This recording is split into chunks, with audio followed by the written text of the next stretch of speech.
Hey guys, Tony here. So I want to take you through the admission process for a new patient, specifically a new patient you're putting into PracticeMate. Now, if you're not already familiar with it, PracticeMate is a free patient accounting software within Office Ally. It's 100% free to use. You will not get charged unless you're submitting claims through the Office Ally clearinghouse. So let me show you, let's get inside of PracticeMate.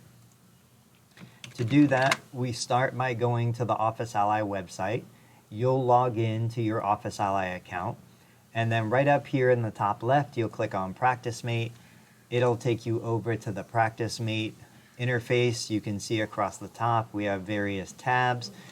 What's so incredible about PracticeMate is the fact that they have a free HIPAA-compliant scheduler online, and they have something called PatientMate, which allows you to communicate through email, HIPAA-compliant email, with your patient. So the functionality of a program like this is just incredible, especially when you take into account it's free. You can print CMS 1500s, you can submit them directly through Office Ally. Office Ally right now, as of today, April 8th, 2020, is charging $35 per rendering provider. So PT, OT, SLP, it'll be $35 a month if you're submitting claims on their behalf. Assistance, there is no fee for that because those claims go through the clinician. So let's take a look at admitting a new patient, a first-time patient. The easiest way to do it is I go to Manage Patients. I come right here to this button, Add New Patient. I'll click on that. Now, I always look for the bare minimum. What is the minimum requirement to get started? And one of the important things while you're doing this process is to create a checklist for yourself, for your admin staff, so you make sure when you're admitting a new patient for the first time that you're not missing any of the required documentation. So what I'm going to do for that actually is I'm going to go in to Google Sheets. Let me get into my account. Let's create a checklist. Let me think what's the best way to do it. Let's go Google Sheets, checklist. And maybe we'll just go to Google Sheets. Sorry, guys. Here we go. Go to Google Sheets. And I want to create a new document.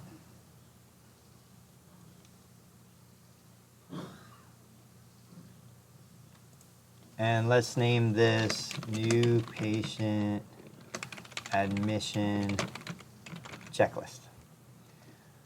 Okay, so let's take a look at what's required.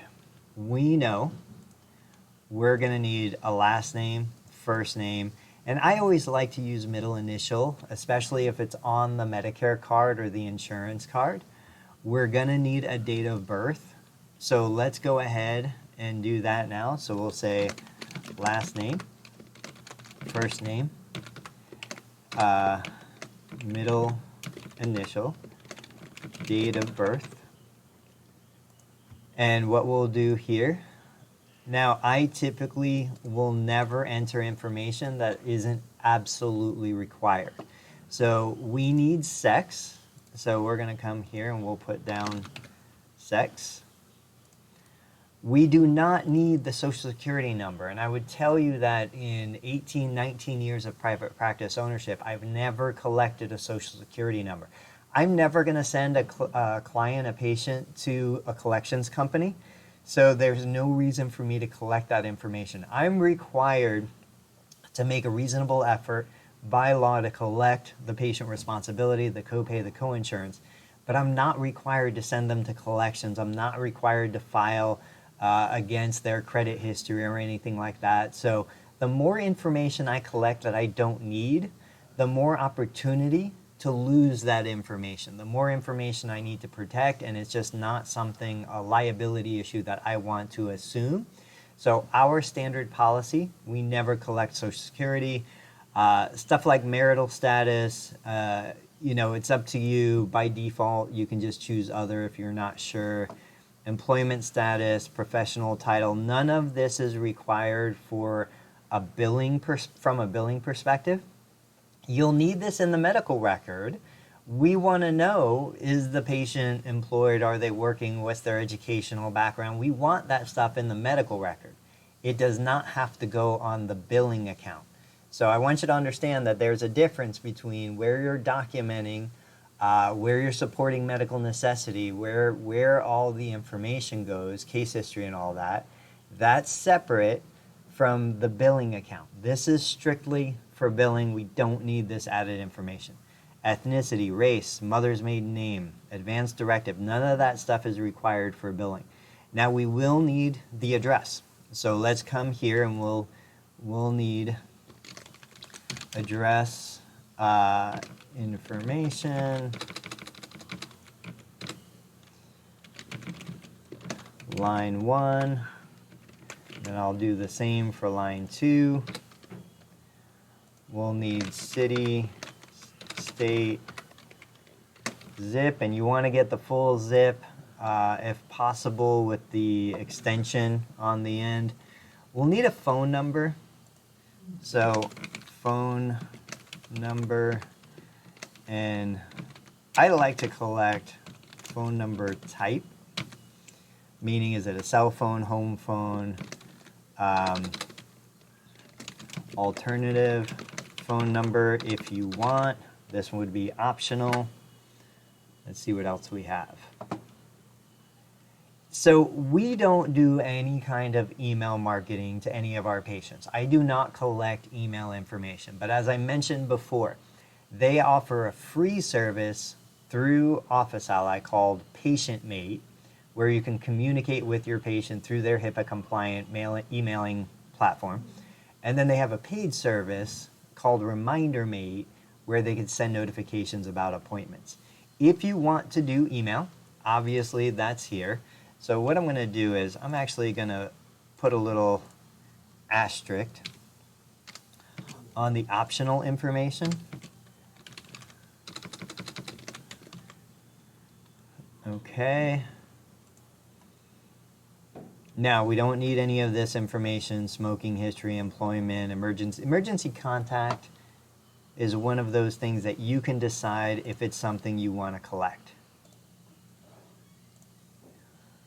Emergency contact, as I was just saying, something that you decide if you want to collect it, how you want to collect it, what information you need. Certainly there are episodes in outpatient, physical therapy, occupational therapy, speech, where you might have to call the squad, you might have to call the ambulance to come in for assistance, in which case you want to have somebody in the record to notify, but you need to collect a release to allow you to have that information and tell that person about your patient's condition.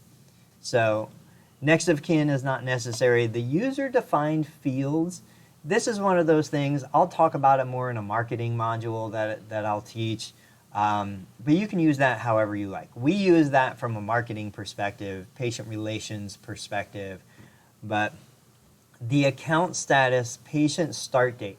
So this I'll usually default to whatever date the patient signed the paperwork.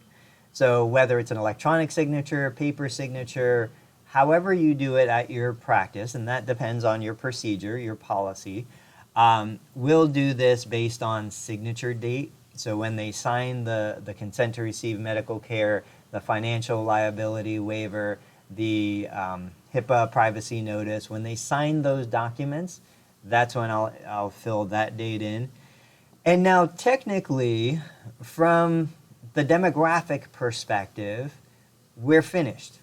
Now when we go to the insurance tab, and if you notice right now, there's no other tabs in this account, but watch what happens. So when I come down here and I click add a patient, oh, I didn't add in. So let's make this Smith, Mark, this is a fake patient, date of birth,